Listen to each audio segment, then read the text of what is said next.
First ever factory outlet Mukunda jewellery KPHB Kothapet Khammam Somajiguda Hanamkonda. నమస్తే అమ్మా. నమస్తే తల్లి. అందరికీ మన ఆడవాళ్ళందరికీ సంబంధించిన ఒక చిన్న టాపిక్ అమ్మా. ఏంటంటే కొంతమందికి దగ్గినా తుమ్మినా యూరిన్ లీకేజ్ అవుతూ ఉంటుంది. గట్టిగా మాట్లాడినా కొంచెం భయం వేసినా వాళ్ళు ఇబ్బంది పడిపోతూ ఉంటారమ్మా. అది ఒక వయసు వచ్చినాకే ఉంటుందేమో అని నేను అనుకుంటాను. సహజంగా ఒక 50+ అట్లా చూస్తామేమో. నలుగురిలోకి రావాలంటే సిగ్గుపడిపోతూ ఉంటారు. ఏదన్నా ఫంక్షన్స్కి వాటికి అటెండ్ అవ్వలేకపోతారు. వీటితో పాటుగా మానసికంగా భలే ఇబ్బంది పడతారమ్మా. అవును. హాస్పిటల్‌కి వెళ్ళటానికి కూడా అసలు చెప్పరు ముందు. పిల్లలకో, కోడళ్ళకో ఎవరికో ఒకళ్ళకి చెప్పాలి కదా! చెప్పటానికి కూడా సిగ్గుపడతారమ్మా. ఈ రోజుల్లో కూడా మనం అలాంటి వాళ్ళని చూస్తూ ఉన్నాము. వీటికేమన్నా చిన్న చిట్కాలేమన్నా ఉన్నాయా? మీకు తెలిసిన చిట్కాలు? మీరన్నట్టు 50 ఏళ్లకు పైవాళ్ళు అని అన్నారు. అమ్మా. కానీ కొంతమంది చిన్నవాళ్ళల్లో కూడా ఉండేది. ఆహా! ఆ చిన్నవాళ్ళైతే ఈ కాలం వాళ్ళు ఏం చేస్తున్నారంటే, ఇప్పుడు మా తరం వాళ్ళకి అలవాటు లేదు గానీ, ఈ తరం వాళ్ళకందరికీ లోపల ప్యాంటీస్ వేసుకునే అలవాటు ఉంది. అవును. కనుక ప్యాంటీస్‌లో చిన్న ప్యాడ్ పెట్టుకుంటున్నారు, సరిపోతుంది. ఆ! ఆ! అంతే కదా! అంటే పీరియడ్స్ కాకుండా యూరిన్ కాకుండా లీకేజ్ ఉన్న వాళ్ళకి దీనికి చిన్నది వేరే ఉంటాయి. ఓకే. ఇంకా కొన్ని రకాల ప్రాబ్లమ్స్ కూడా ఉంటాయి కదా పీరియడ్స్ అవును. కాకుండా. అవునవును. అటువంటి వాటికి పెట్టుకునేటటువంటి స్మాల్ ప్యాడ్ ఒకటి పెట్టేసుకుంటే అయిపోతుంది. ఇది యువతరం వాళ్ళు చేయగలిగాం. వాళ్ళకు కూడా ఉందమ్మా, లేకపోలేదు. ఇప్పుడు 50స్‌లో ఉన్న వాళ్ళకు కూడా ప్యాంటీస్ అలవాటు ఉన్నాయి. ప్యాంటీస్ అలవాటు ఉన్న వాళ్ళకి సమస్యే లేదు. అంతే. ఇది అంతే. 1 పాయింట్. రైట్. ఇది మేనేజ్మెంట్ అనమాట. కానీ అసలు సంగతి ఏంటంటే ఆడవాళ్ళకి మీరన్నట్టు 45, 50 ఏళ్ల దగ్గర నుంచి రావడానికి కారణం ఏమిటంటే because of negligence during pregnancy and post delivery. ఆహా! వీక్ అవుతుంది. కిందంతా కూడా ఈ బిలో ద బెల్ట్ అంటూ ఉంటామే, నాభికి కింద భాగాలన్నీ కూడా మార్పు వచ్చేస్తూ ఉంటాయి కదా ప్రెగ్నెన్సీలో. అవును. ఆ సమయంలోనే అనేక రకాల తేడాలు వస్తాయి. ప్రెగ్నెంట్ లేడీస్ కూడా యూరిన్ కంట్రోల్ ఉండదు, అస్సలు ఉండదు. ప్రెగ్నెన్సీలోనా? ప్రెగ్నెన్సీలో ఆహా! ప్రెగ్నెన్సీలో చాలా కష్టం. ఎందుకంటే పొట్ట ఉండేది కొంచెమే, ఈ అవును. లోపల ఎక్స్ట్రా ఒక బరువు ఉంది. ఆ! ఆ! అంచేత యూరినరీ బ్లాడరు తొందరగా ఆ! ప్రెషర్కి లోన్ అవును. అవుతుంది, పదే పదే యూరిన్ పాస్ చేయాలనిపిస్తా ఉంటది. అనిపిస్తూ ఉంటుంది. ఆ! అది ఫుల్ అయినట్టు ఫీలింగ్ ఉండి పాస్ చేస్తూ ఉంటారు.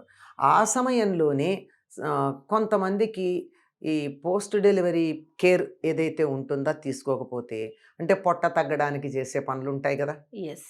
గట్టి పడడానికి, అవి చేసే దాంట్లో సరిగ్గా చేయకపోవడం వల్ల డెలివరీల్లో కొన్ని సందర్భాల్లో ప్రొలాప్స్ అవుతూ ఉంటుంది యూటరస్.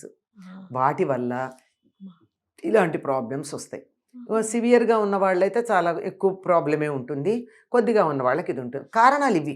ఆహాహాహా! ఇది అసలు ఎందుకు ఇలా అవుతోంది, దీనికి నాకసలు కారణం ఇప్పుడు ఏమిటి? ఇప్పటి వరకు కూడా నేను ప్రెగ్నెన్సీలో మనం జాగ్రత్తలు తీసుకోకపోవటం అనే అంశమే తెలీదమ్మా అది నిజంగా.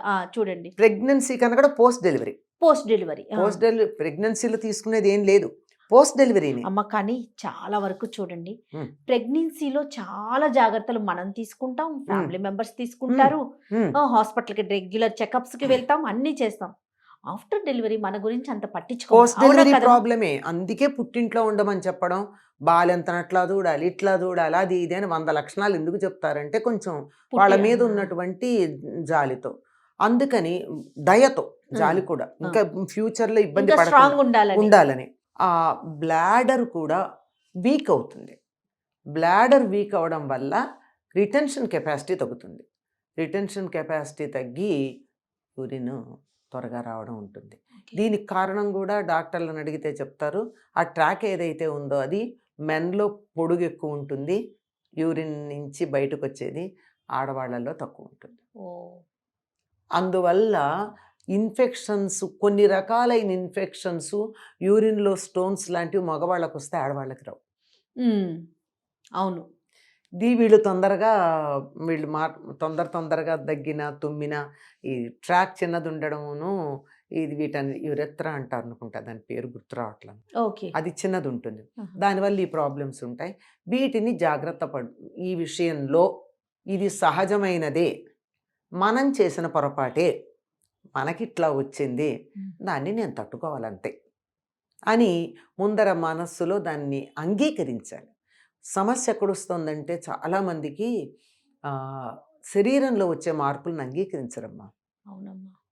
కళ్ళజోడు వచ్చిందని అంగీకరించడానికి చాలా సమయం పడుతుంది ఎంతోమందికి. కళ్ళజోడు దగ్గర నుంచి, తెల్ల జుట్టు దగ్గర నుంచి. యాక్సెప్ట్ చేయరే వయసు చెయ్యలేరు, చాలా వయసుతో పాటు కష్టం. అన్ని మారుతాయి మారతాయి. ఇప్పుడు బాల్యం నుంచి యవ్వనంలోకి వచ్చినప్పుడు చాలా హ్యాపీగా వచ్చినప్పుడు, యవ్వనంలో నుంచి ప్రౌఢదశకు వచ్చినప్పుడు హ్యాపీగా వచ్చినప్పుడు, ప్రౌఢదశ నుంచి వార్ధకానికి వస్తుంటే why don't you grey gracefully, yes greying gracefully అని ఒక మాట ఉంది. చక్కగా నా వయసు ఇది, నేను ఇలా ఉంటాను. If you don't accept that is your problem, not my problem. Yes నా తెల్ల జుట్టును ఒప్పుకోకపోతే that's your problem, not mine. Yes yes surely అంతే కదా. అంతే కదమ్మా. అందుకని ఇది పైకి కనపడేవి నేను చెప్పాను, అలాగే లోపల కూడా చాలా ఉన్నాయి. శరీరంలో శక్తి తగ్గడం అన్ని అవయవాల్లోనూ తగ్గుతుందమ్మా. ఎందుకు తగ్గదు? అన్నిట్లోనూ తగ్గుతుంది.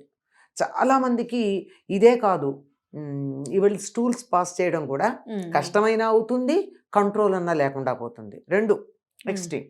దాన్ని యూ హ్యావ్ టు మేనేజ్, అంతే మేనేజ్మెంట్.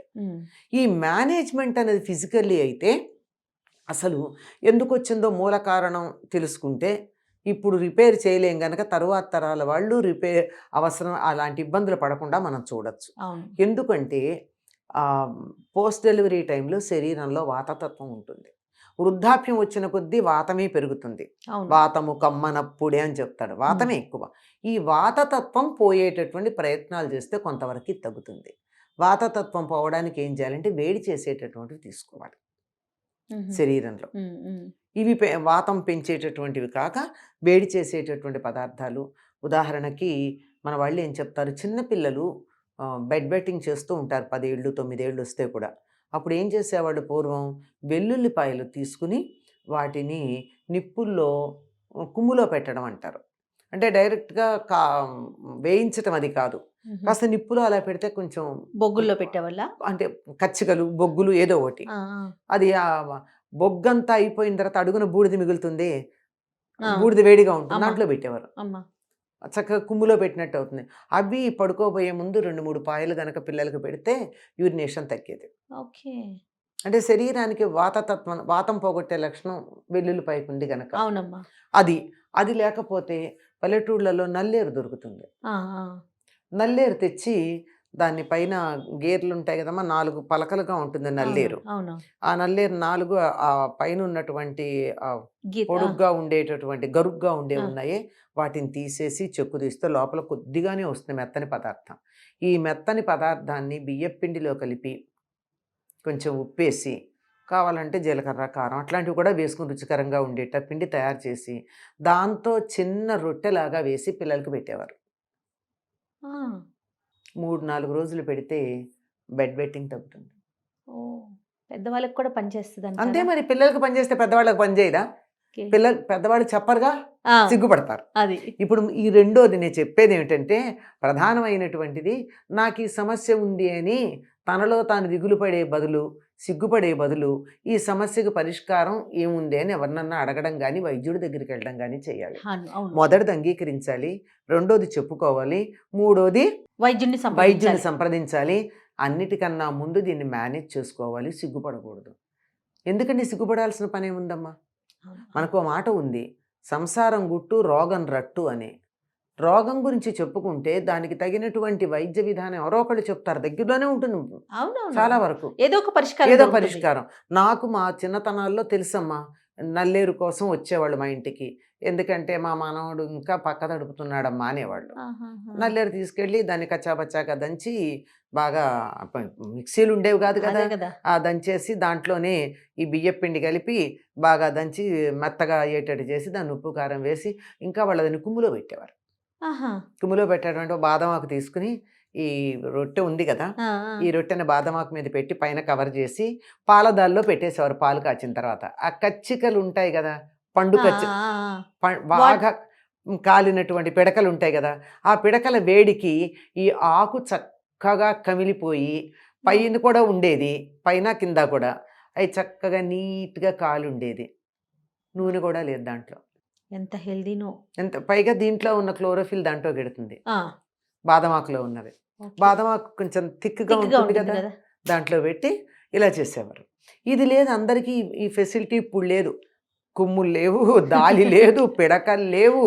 అంచేత దీన్ని మనం చక్కగా ఈ బాదం ఆకులో పెట్టి, మరి నేను అనుకుంటున్నాను ఇది తెలీదు, ఆ, బాదం ఆకులో పెట్టి అదే ఏదో ఒక ఆకు, ఆ, ఏదో ఒక ఆకు దొరుకుతుందిగా, ఒక ఆకులో పెట్టి కుక్కర్లో గనక పెట్టినట్టయితే ఆ. ఇడ్లీ లాగా చక్కగా ఉడుకుతుంది. నూనె ఆవిరి లేకుండా మీద పెట్ట- ఆవిరి ఉడికించుకోవాలి మీద అంటారు. ఉడికించవచ్చు. ఆ, ఆ, లేదు కొంచెం నూనెలో కూడా పెట్టచ్చు, నూనె పోనీ. కొంచెం తక్కువ ఆ, ఆ. వేసి మంచి రొట్టెలాగా చేసి కనుక పెట్టినట్టయితే తగ్గుతుంది అని చెప్తారు.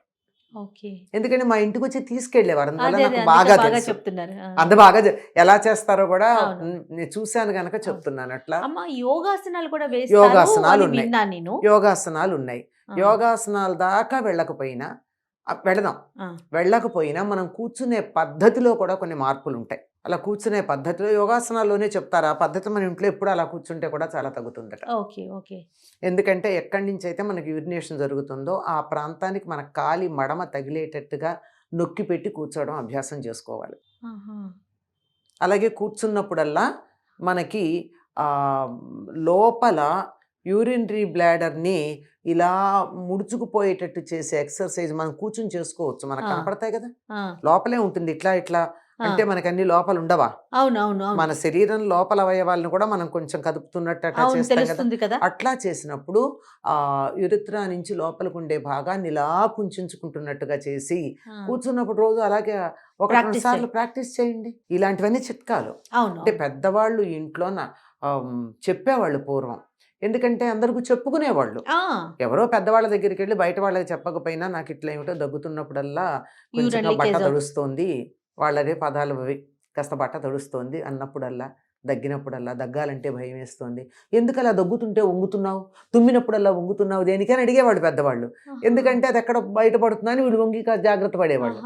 అట్లాంటప్పుడు ఆ యూరినరీ బ్లాడర్ని లోపలికి లాగుతున్నట్టుగా మనం ప్రయత్నం చేయడం ఉందే, అది మామూలుగా ఉన్నప్పుడు కూడా అభ్యాసం చేసినట్టే తర్వాత రాదు. ఏదేమైనా ఇంకా ఎక్కువగా ఉన్నప్పుడు ఇక డాక్టర్ దగ్గరికి ఇంకా వెళ్ళటం. ఎనీవే డాక్టర్ దగ్గరికి అంతే వెళ్ళాల్సే కదమ్మా? ఉంటుంది. ఎందుకంటే లోపల ఏమన్నా ఇన్ఫెక్షన్స్ ఉన్నాయో ఎస్. ఉంటాయి కదా, అవునవునవును. ఇవి మేనేజ్మెంటే, ఇదంతా కూడా మేనేజ్మెంటే, ఉమ్. ఇదంతా మేనేజ్మెంటే. అసలు మెడికేషన్ వేరు. ఎస్. మొట్టమొదటి దీనికి steps: accept, manage, treat, get rid. Yes. Super super wonderful 4 points.